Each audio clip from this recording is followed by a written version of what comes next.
Hi, hello everyone. I am Ganesh Kumar in Civil Engineering. நாங்கள் இப்போ building start பண்ணியிருக்கோம். இப்போ மோஸ்ட்லி சைட் இன்ஜினியரிங்கில் என்னென்ன ஒர்க் எப்படி நடக்குங்கிறத எனக்கு தெரிஞ்ச விஷயத்த இனிமேல் டெய்லியும் வீடியோ போடலான் இருக்கேன்.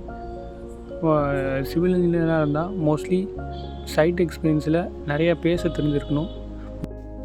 முக்கியமாக நம்ம ஃபீல்டில் ஸ்டார்டிங்கில் நம்மளுக்கு ஃபீட்டு, இன்ச்சு, மீட்டர்ஸ் இதெல்லாம் நம்மளுக்கு நல்லா தெளிவாக தெரிஞ்சிருக்கணும்.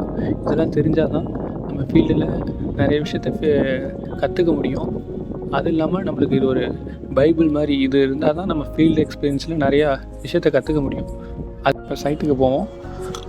நாங்கள் கட்டுற பில்டிங் 6000 ஸ்கொயர் ஃபீட். ஃபஸ்ட்டு நம்ம சைட் விசிட் பண்ணுறோம்.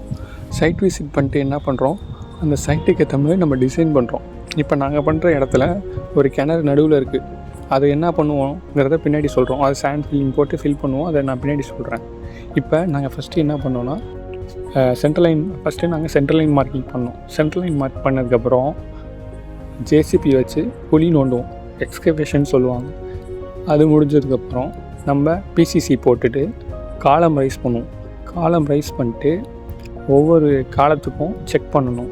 அப்புறம் அது இல்லாமல் டயகனல் மெஷர்மெண்ட் சொல்லுவாங்க.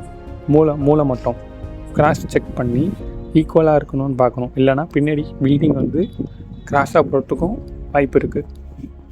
நம்ம ஸ்டெப் பை ஸ்டெப்பாக டெய்லியும் சைடில் என்ன நடக்குதுங்கிறத டெய்லியும் நான் போஸ்ட் பண்ணுறேன். மோஸ்ட்லி இது உங்களுக்கு ஹெல்ப்ஃபுல்லாக இருக்கும்னு நினைக்கிறேன். Thank you friends.